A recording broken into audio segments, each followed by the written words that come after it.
Ladies and gentlemen, namaste and welcome to all the distinguished guests at the Institute, both those here in our beautiful headquarters at 31 Bligh Street and those joining us online for this special event and address and a conversation with India's Minister of External Affairs, Dr. Subramaniam Jaishankar. I'm Michael Fullilove, the Executive Director of the Lowy Institute.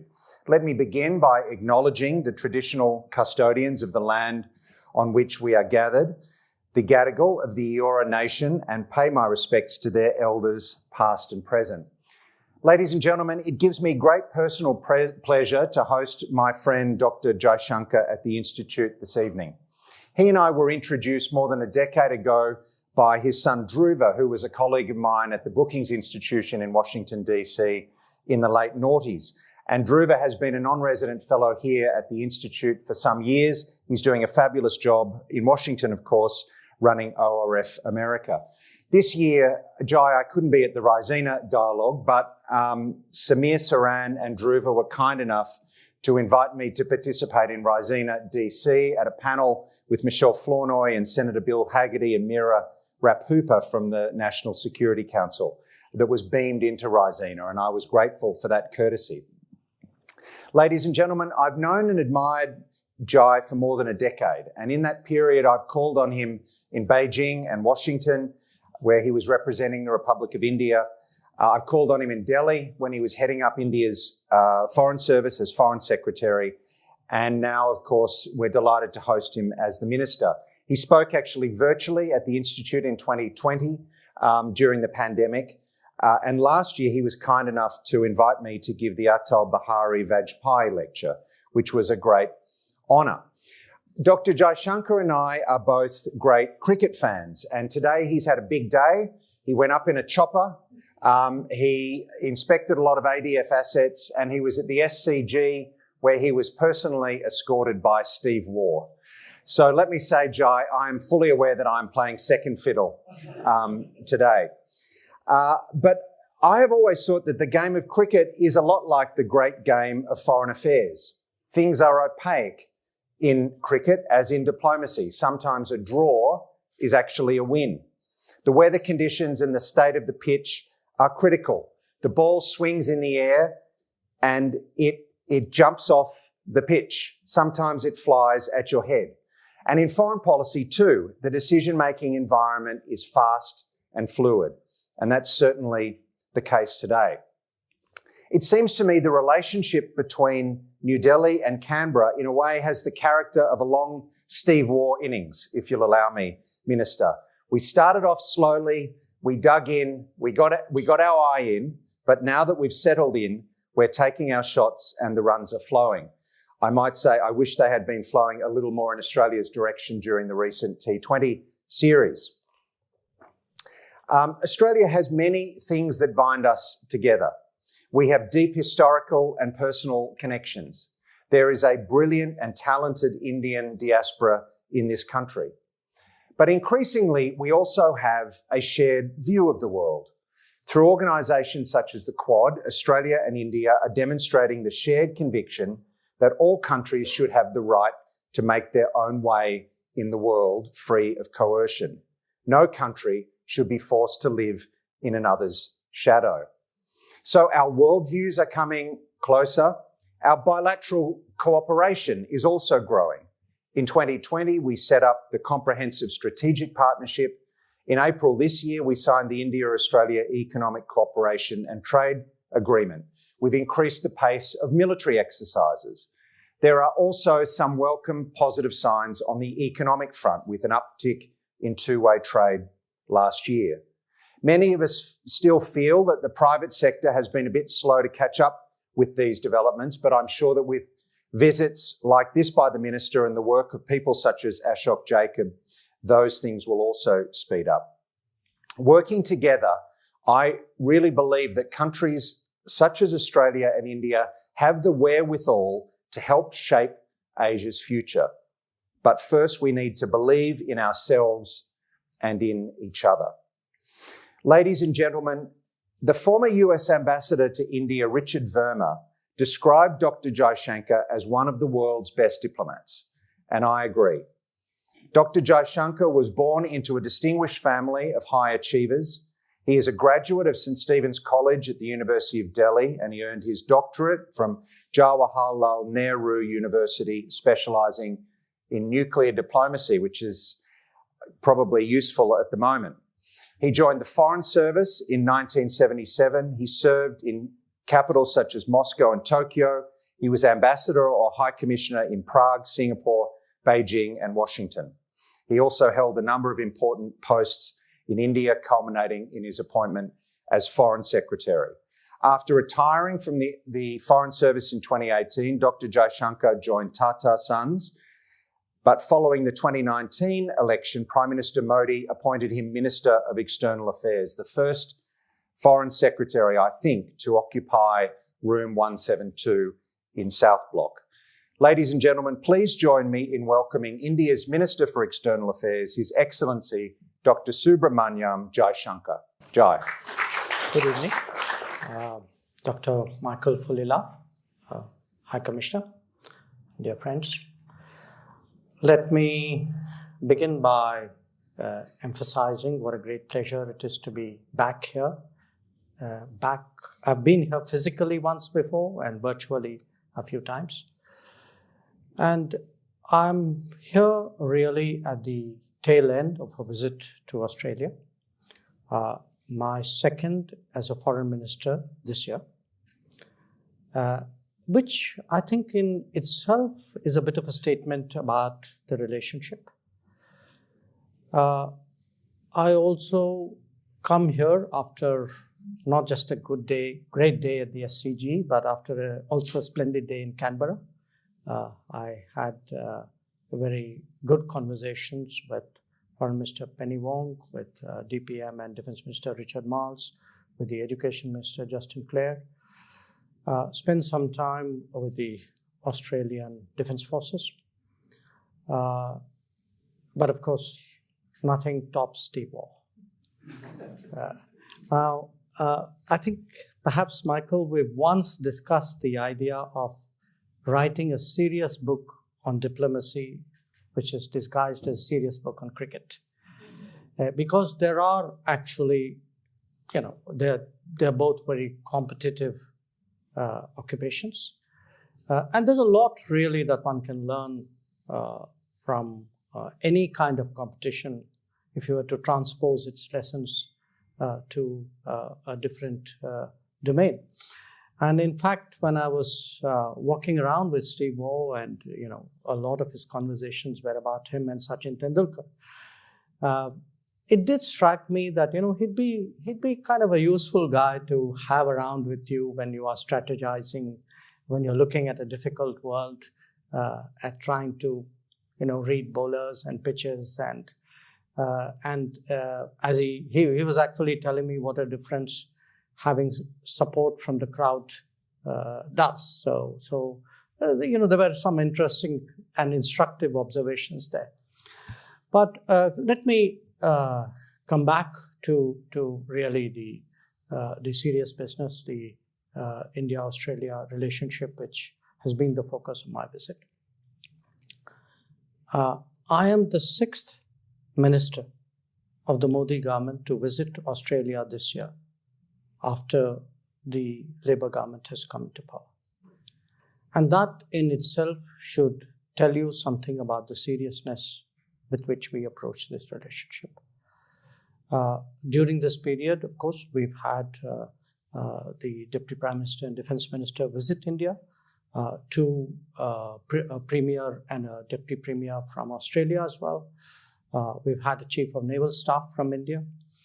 We've had two significant military exercises in which India has participated.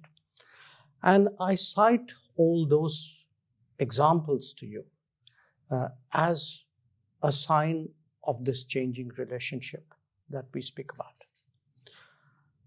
Now, what has led us to discover or rediscover each other more profoundly than before? I think it's a combination of factors. Some of it are the changes in our own societies. Some of it are broadening interests as we have both become more globalized, and in India's case, as we have started to look and act eastwards in the last quarter century. And some part of it, I think, is also an outcome of the larger geopolitical changes in the world, changes which directly impact the region, of which India is on one side and Australia at the other end of the periphery. Now,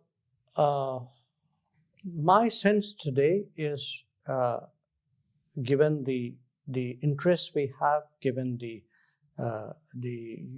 relevance that we have for each other's strategy and calculations, I clearly have the confidence that this relationship is going to pick up steam very, very rapidly.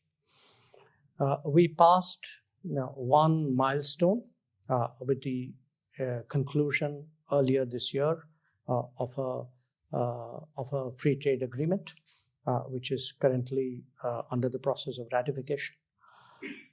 It also included some changes in business practices, which would make it much easier for our companies to work with each other. This is in the domain of tax. I have seen a great deal of interest in Australia about enhancing the quality and the scale of the education interface between us. And when I look at other businesses which would be natural to Australia, minerals, energy, agriculture, I think there are possibilities here. And the 6 ministers who came, the 5 apart from me, a lot of their attention were actually devoted to exploring these opportunities in the relationship. Having said that, I would like to place this relationship in the larger context of global politics. I think in an immediate sense, we are grappling with what I would call a 3C challenge, which is COVID, conflict, and climate change. I think these are the 3 big issues which have disrupted world politics, disrupted the world economy. And in many ways, I think they frame the larger context in which India and Australia discuss world politics. But preceding those, or certainly preceding the Ukraine conflict and the COVID, are the longer-term changes which have been unfolding really over multiple decades. Changes which perhaps had one big inflection point in the global financial crisis of 2008. The fact that we are looking at a much broader distribution of power and influence in the world, that conversations and decisions are no longer as narrow as they used to be. I would say the global rebalancing in many ways is a even bigger picture in which we need to look at the relationship. So for me, whether it's the accumulated bilateral relationship or the geopolitical changes or the big global issues of the day, I think all of this in a way has been distilled into the emergence or the re-emergence of the Quad. I would argue that one of the reasons why the Quad worked in 2017 and subsequently, as opposed to the first attempt at it in 2007, a decade earlier, was the fact that India's relationship, bilateral relationships with the other 3 Quad partners, had developed sufficiently by 2017 for us to actually take this initiative forward in a manner in which perhaps we couldn't do a decade earlier.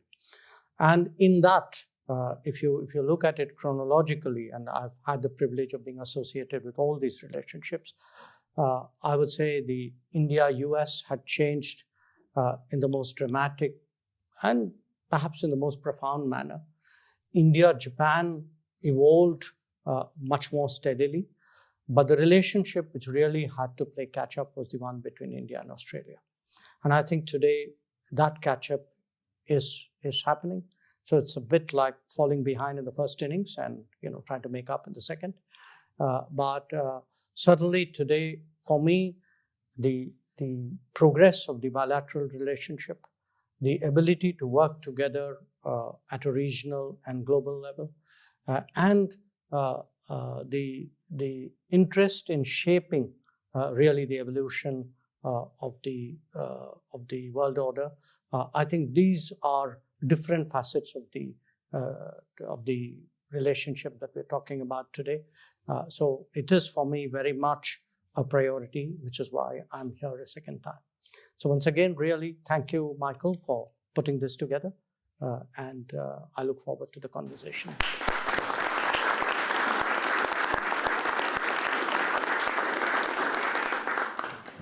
Wonderful. Thank you, Jai, for those opening remarks. Thank you for having a conversation with me now and taking some questions from the audience in the room. I want to start at the global level, and then I want to come back to the bilateral relationship that you spoke about.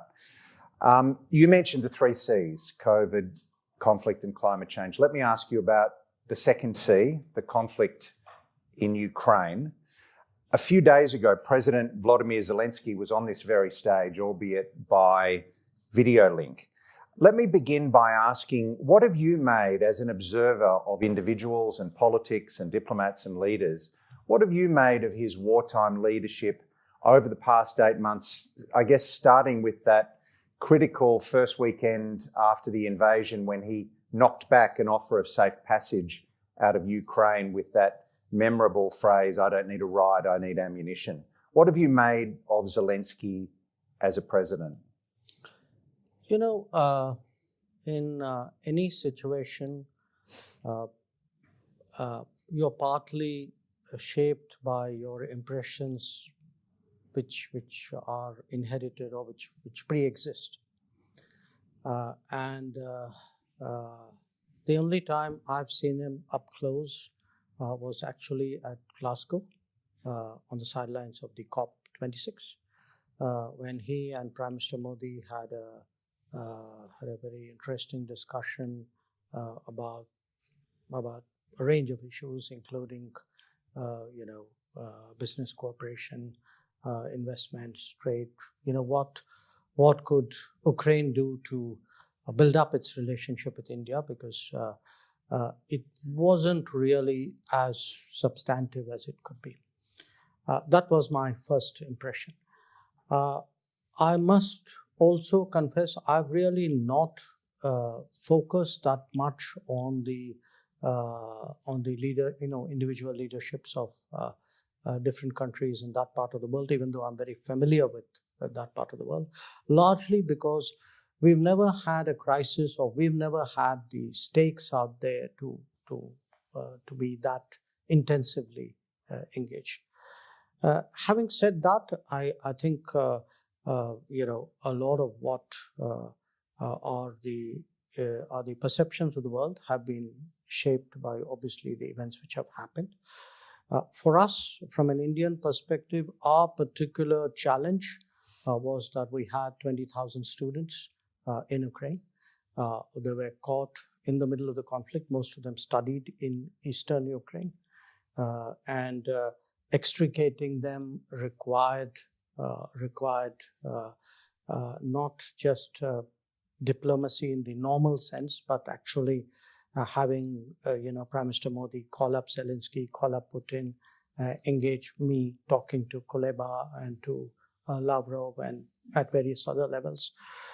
So I think there's a kind of a cumulative picture out here.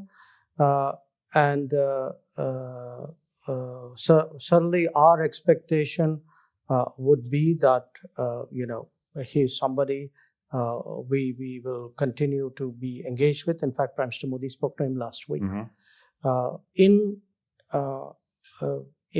what we believe is the need to return to the path of diplomacy and dialogue, because we honestly don't think this conflict is helping anybody at all. As an analyst, how do you think the war in Ukraine is altering the balance of power in the world? A lot of people say that it is exposing authoritarian states as brittle and weaker than we thought they were previously. What would you say? It's a bit like that French Revolution question which was asked of Zhou Enlai. I really honestly think it's a bit early in the day to reach very strong conclusions. I mean, this is a conflict which has gone in many ways in unanticipated directions. So if your first 6 months were not exactly predictable, I'm not sure I'd be in a hurry to reach a conclusion right now. And that's not a dodge. It's a genuine, I would say, withholding of judgment, because I don't think anybody serious right now can quite predict where this conflict is going. We've seen dreadful images out of Ukraine over the last 24 hours. Can I invite you to comment on those missile strikes? Look, we actually, like many other countries, we issued a statement yesterday on that, and we really think that targeting infrastructure and causing civilian deaths is in any part of the world anywhere. I mean, obviously, here you're talking specifically about Ukraine. I mean, this is not something that is acceptable. And we again, I think our effort has been to keep pressing for a return to diplomacy and dialogue. Speaking of diplomacy, in President Zelensky's remarks to the Institute, I asked him, what would you like Australia to do for Ukraine? And he asked that Australia use its influence at the United Nations to convince as many countries as possible to vote later this week for a resolution in the General Assembly condemning Russia's annexation, alleged annexation of 4 Ukrainian territories. Can you tell us how India will vote in that vote? I was asked this question yesterday at a press conference, so I have to give you the same reply. You can give us a different one if you want to reveal more information. Well, I could give you a different one with the same message, which is normally, nobody puts their vote out, the decision to vote out in front. I mean, you take the call when you have to. We continue to be guided by the need, because look, you have to understand something. A large part of the world today is hurting because of this conflict. It's hurting because their daily lives are impacted in a very, very damaging manner. And these countries with whom we identify ourselves, most of these are countries of the global south. They are actually feeling frustrated because they feel that their problems are being neglected. They're not being recognized by the global debates. And that for them, some kind of a speedy remedy to the challenges that they face in terms of energy security, food security, those are really very, very pressing challenges. If you as someone who talks to a lot of my peers and engages many of them personally, and I've just come out of a UN General Assembly where I've met close to about 100 foreign ministers. I can tell you the large body of opinion out there is to try to find a way of bringing this conflict to a speedy end and getting back to the negotiating table. And I think it's important that that sentiment should be factored in, and that in the, it's understandable or perhaps to be expected that different countries in different regions would pursue their priorities and their approaches to this conflict. But if it is pursued in a manner in which a big part of the world, if I can use a metaphor, in a way you can look at it as an East-West conflict, but it has a North-South dimension to it. And I think if the South feels increasingly that the North is tone deaf, that that their suffering, their anxieties are not being addressed, I think that's something which will create a new set of problems, and we can sense that very strongly. Let me change tack and ask you about China, if I may. As you know well, for 2 years, Beijing had Canberra in the diplomatic deep freeze. And since the new Australian government took office in May, lines of communication have been reopening in different ways. It did seem to me that communications were never interrupted to quite the same degree between Beijing and Delhi, even in your most difficult periods when there were bloody clashes between your two militaries. Can you give us, I know you're very diplomatic, but can you, given that Australia is going through a transition period in our relationship with China, what would be your advice to Australia about how you re-establish a stable, productive relationship with a country that is so different from our own?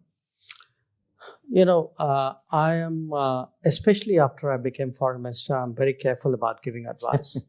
I'm even more careful about giving advice publicly. What I can share with you is that we've had 2.5 very difficult years in our relationship with China, which has included the first bloodshed we've had on the border after 40 years. And where we actually lost 20 soldiers. But my endeavor has been to keep the communication lines going. In fact, the morning after that, I called up my counterpart Wang Yi and urged him to ensure that there are no escalatory moves or complicating moves on the Chinese side. So for me, diplomacy is about communication. It's not just in relationship to China, even in relationship to your earlier set of comments about Ukraine. If diplomats do not communicate with each other, then what kind of diplomacy do they do? So I really feel, shutting down, talking, burning bridges, and I say this as a general principle. I would not, recommend it to anybody. There can be very testing times. I mean, we have another neighbor with whom we have a very difficult relationship. But, at the end of the day, countries have to deal with each other, and you have to find some way of keeping that going. Let me ask you about India's relationship with the United States. In the past few years, the US has overtaken China, I think, as India's biggest trading partner. There have been a number of steps that have been taken, even in recent years, with intelligence sharing and so on. What sort of changes have you noticed in the relationship since President Biden was elected? How has it changed in different ways as Biden came in? Well, the India-US relationship started changing, I would say, from Clinton's second term. Clinton came to India in 2000. literally the last year of his presidency, he sort of started something moving. Then really George W. Bush, I think, did the big moves thereafter. But it's interesting, you've had 5 American presidents, Clinton, Bush, Obama, Trump, Biden. Can't think of 5 people more different from each other, who have disagreed amongst themselves on a whole lot of issues at home and abroad, but who've actually been singularly consistent in the manner in which they have sought to engage India and to enhance our relationship. So, when you are faced with, when you look at that kind of consistency, you realize that in many ways this is deeper than the politics of the day. That this is something which is structural, where there is actually a kind of an establishment consensus, if you would, because remember, they've alternated politically as well. So now, in the case of President Biden, because he's been around for a long time, I've been around a long time, and I can say here's someone who's been around very much longer. He's actually been involved in the growth of the relationship at different points of time. I remember going to see him along with my boss in 2005. At that time, I think, if I remember right, he was the ranking minority member of the Senate Foreign Relations Committee. Dick Lugar was the chairman, and seeking his support for the nuclear deal. So he's known this relationship, or he's seen the evolution of this relationship, and as vice president, when Prime Minister Modi came to the US in 2014, I was the ambassador then. He was vice president, and he was strongly supportive of what we were trying to do. But there's a larger point, I think, about the Biden administration. In one way, it's an extraordinarily experienced administration. If you look at the Secretary of State, the NSA, the Director CIA, the DNI, even the Secretary of Defense. These are people who work multiple administrations, know the world. They're not new on the job. They really put it together. You're really looking at 100 plus years of experience out there. Secondly, collectively, I think this is an administration which is very determined to get along with the world, which is willing to make the adjustments in many ways to find, maintain, and develop partners. So I do not mean it in any way as disrespect. It's not easy, if you're the most powerful country in the world, to be necessarily sensitive and necessarily adjusting. To me, the big change, and one of the reasons in my opening remark, I said that, the Quad is working well because the pillars of the Quad are all well developed and are working well. But I think one other reason the Quad is working well is actually the United States is showing the flexibility and the understanding to make the Quad work well. And this is a big evolution, to my mind, really, in America's approach to world politics. How can we make the Quad work better? What else would you like to see the Quad do? Right now, I don't see any big obstacles. But to my mind, in a way, the Quad's novel. It's novel in the sense that typically, the post-45 world has the post-45 world, which you know better, which we have less experience of. It's a world of treaties and alliances and sort of legalistically underpinned commitments. You actually have a grouping very easy. There's no agreement. There's no secretariat. These are practices. We make it up as we go along. So it's just a much more loose-limbed way of an open-minded way of actually working together, which, by the way, suits us when I think today suits the other three countries as well. So for me, it's not like we have a barrier and impediment.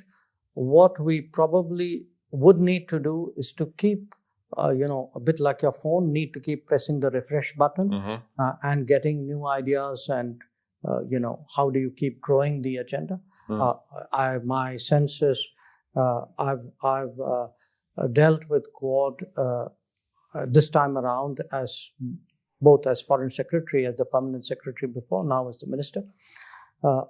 I've seen it now grow to the summit level, but the more we work together, the more we will find areas for cooperation. This is actually a kind of exploring and doing at the same time. All right, let me come to the bilateral relationship. When I interviewed you 2 years ago, you said to me that if there is one relationship I take great satisfaction in, it's the India-Australia relationship. As you mentioned, since the change of government, there have been a whole string of Indian ministers visit Australia. You were making interesting comments earlier about how the US-India relationship is changing for structural reasons as much as personal reasons. You talked about an establishment consensus. Is that how you'd characterise the changes in the India-Australia relationship too? Or to ask the question a different way, has it changed since the change of government, change of Prime Minister, change of Foreign Minister? How much of this is personal and how much is structural? I am increasingly getting the impression that it's structural here too. Because quite honestly, we are just as comfortable with this government as we were with the previous one. And bear in mind, because again, if I were to pick an inflection point, in the case of the US, I took Clinton and then Bush as the two inflection points. I think here it was really that Tony Abbott-Modi exchange of visits in 2014, which really set the ball rolling. And since then, we've had multiple prime ministers in Australia. But I think all of them showed a commendable level of interest in growing the relationship. And my own involvement at a political level is, pre your election and post your election. And I would say, and actually it so happened that for your current government, the first day on the job was to spend time with us in Tokyo because we had a Quad summit. So I frankly think it's been a very, very smooth transition. I see just as much interest, same enthusiasm. Whatever was worked out in the last days of the previous government, the trade stuff, the financial stuff is moving along.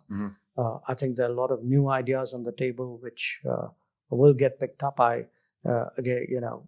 think particularly education offers a lot of possibilities. Possibilities not just at this end, actually to internationalize and modernize the Indian education system as well through greater global exposure. So I think I'd be fairly confident saying that this has now become structural here.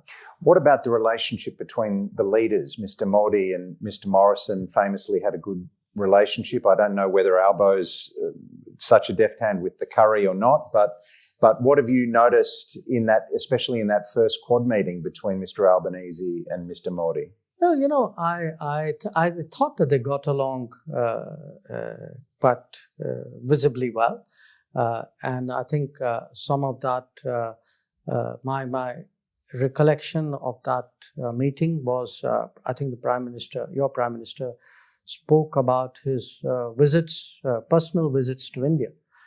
And I think there was some interesting stuff he said there which caught our attention in a good way. So I'm pretty confident that this relationship is going to go well.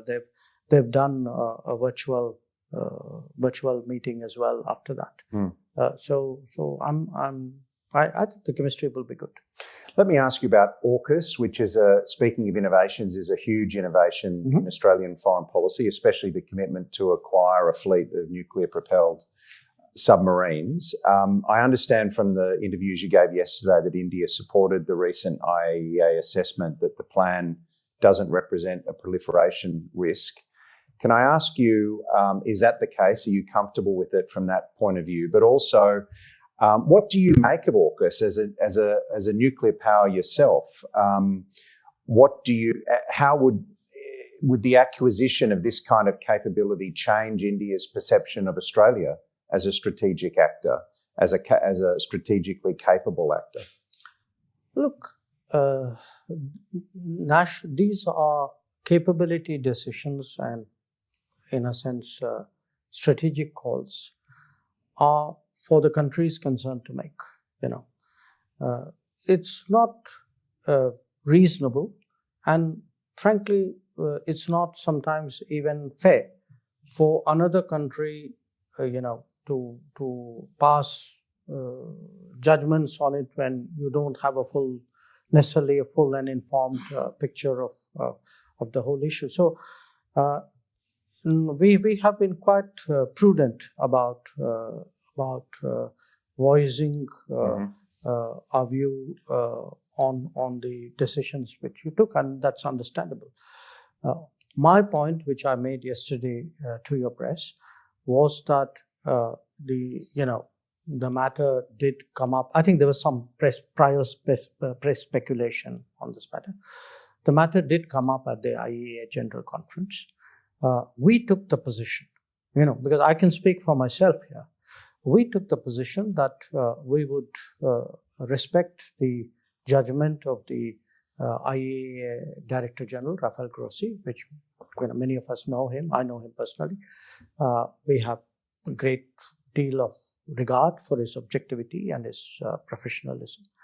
And therefore, that's it. Now, it would appear that, this sense was shared by a number of other countries, and that's really what happened out there. All right. Dealt with that one very deftly, I thought. Ladies and gentlemen, we have a few minutes for questions from the audience, and then I might come back with one more perhaps for the Minister. But let me go to the audience now and see. I see Penny Wensley, who is a Lowy Institute board member, but also a former Australian High Commissioner to India. I'll ask the questioners to wait for the microphone and then put their question to the Minister. Thank you. Thank you very much, Michael, and Minister, thank you. I was very interested to watch your address to the UN General Assembly just a couple of weeks ago, and you referred to reformed multilateralism, and you acknowledged that reform of the Security Council was at the core of that, but that's a really hard nut to crack. How, in fact, do you think India can advance its purposeful agenda for reformed multilateralism? And I ask you this against the background of your strong commitment to diplomacy and paying more attention to diplomacy, but also as a former ambassador to the UN and committed multilateralist. I think if India can help to lead the way on this, then it would be a very good thing in the current circumstances globally. Well, I agree with you that it's a hard nut, but hard nuts can be cracked. If I look back and say, well, this one is too difficult, I wouldn't be doing too much in my life. I mean, life has been a set of challenges, particularly for a country like India. So I would not let the difficulties of that challenge deter me or discourage me. In fact, I'd put it the other way around. Ask yourself, put India aside for a moment. Look, there are whole continents today which actually feel that the Security Council processes do not take into account their interests. I mean, I spoke earlier about Ukraine and a sense in the global south that their problems of food and fuel and fertilizer are being just brushed aside. And frankly, at the if you go to a UN General Assembly and talk to countries, there are countries in Africa and Latin America and the small island states, quite apart from Asia and India, who feel very, very strongly that this is not their UN in a way. And I think that's hugely damaging to the UN. So one of the developments this time, in fact, has been a very explicit recognition by President Biden of the need to actually reform the UN, which is not a small development. But we need to because we all know why reform has been blocked for so many years. So I think it's important to keep up the pressure. There is global sentiment out there. We completely understand. I mean, this is not something which is going to be done easily and necessarily speedily. But it's something which has to be done finally. Otherwise, we will end up, frankly, with an increasingly irrelevant United Nations. Thank you. Let me call on Peter Harcher from the Sydney Morning Herald and The Age.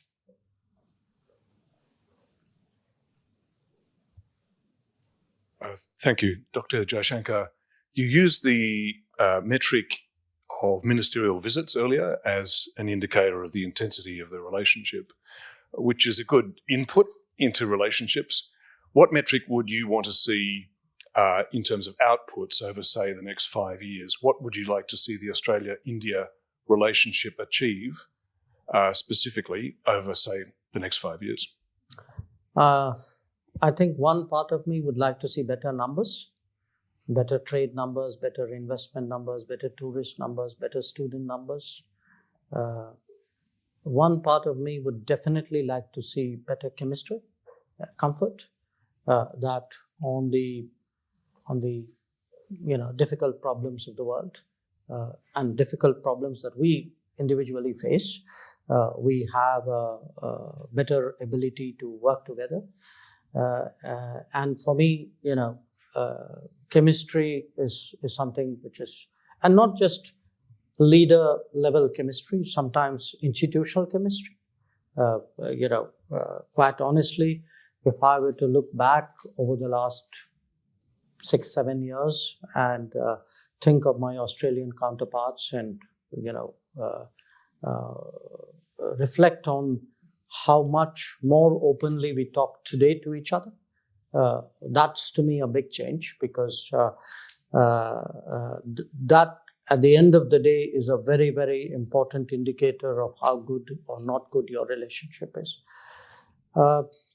Perhaps in some senses, the ambition, the scale of the impact that we make.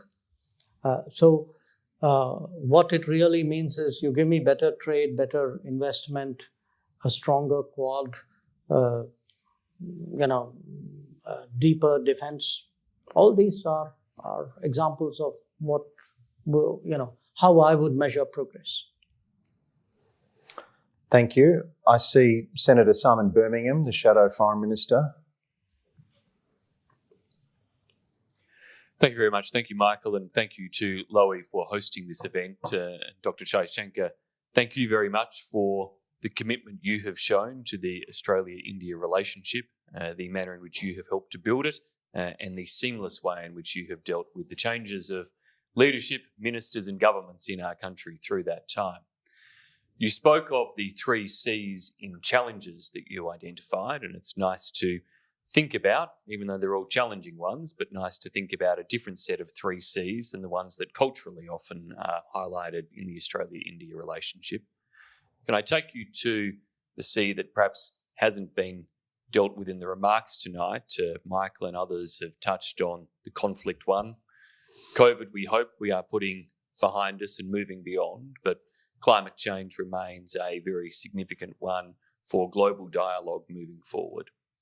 What do you see Australia and other nations like Australia needing to do and not to do in terms of helping to ensure that together we can tackle a challenge like climate change and to help India be able to fulfill your ambitions and missions in growth, but also to decarbonise through that growth agenda?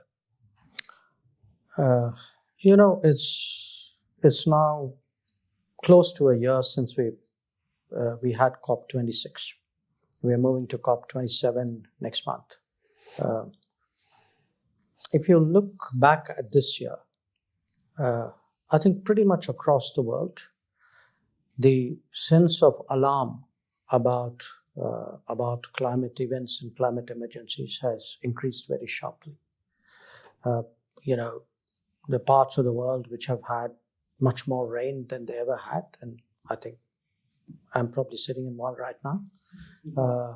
But there are parts of the world where you had, Europe, for example, had a complete shortfall of rain. It was a very hot summer. You're seeing, you're seeing floods, you're seeing heat waves, you're seeing, mountainous events, coastal events. So there are two issues here. One, how serious are we about pursuing our commitments? And at the heart of the issue is really the willingness really to deploy the finance necessary for it. The COPs have been kind of repetitive cycling, Groundhog Day conversations. Every COP is the same. There's an argument. How serious are you? How much money are you willing to put up? Where does it take us? We have it again the next COP.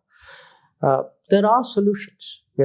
After all, it's not like the world can't find money. The world's, I was in the UN and somebody pointed out to me that 100 billion was the commitment made in Paris for climate change per year. The commitment made for the Ukraine conflict is close to $100 billion. So it's a question of whether we really see it as existential. Are we really willing to act on it? And to say that, the money will come from the private sector. Look, the private sector is not going to lead. Governments have to lead. Multilateral institutions have to lead. I don't, this is not a failure of imagination. It's actually an unwillingness to really, to put the necessary resources out there. At the end of the day, I'm not completely convinced the people who say this is existential believe that. So we really think that it's important to step up. On India's part, what we have done is we've said, look, we are prepared to do what it takes in India because climate change is not something which is we can keep away through negotiation. It's going to happen anyway. So you look at the changes in India in terms of our renewable programs, energy efficiency programs, the smart city programs, the lifestyle adjustment campaigns which we've been leading. We will do our part in terms of climate action, but we do believe that there is a climate justice part to it. There are countries who may not have the capabilities and resources that we have, and that they do deserve more than a helping hand. So I would say it's important for the global debates today not to be consumed by any single issue, however important those issues are. We can't run the world as a one agenda world.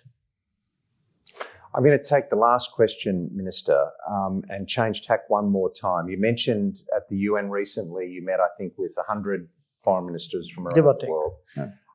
Let me ask you, when you look at those foreign ministers, or if you want to be diplomatic, look at other foreign ministers you've observed in the past or leaders, is there one individual that you've encountered that you really admired as a professional, as a minister or a diplomat, in his or her ability to prosecute their country's interests and push their values? Is there someone that really you learned a lot from? That one I have to dodge, because if I said that, I will lose a lot of friends. What about someone from history then?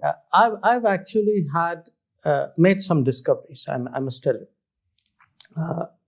In my country, typically, and I guess in yours too, our system of politics, you have politicians who become ministers.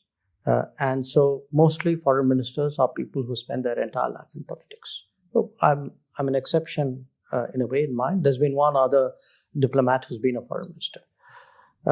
When I became foreign minister, I actually discovered a very large number of foreign ministers are actually diplomats, where diplomats who got kind of promoted progressively. And this is the tradition in their countries.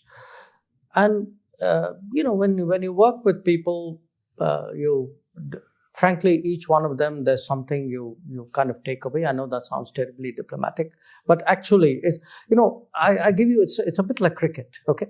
You bowl at anybody. There's nobody you play against from whom you don't have, you are studying them all the time, saying, okay, this is the weakness, this is the strength. Don't bowl outside the off stump to this guy. So it's a bit like that. You keep assessing, you keep probing, you keep learning. There are people with whom I'd take chances. There are people with whom I wouldn't. So there's not a Steve Waugh of diplomacy that you want to nominate tonight?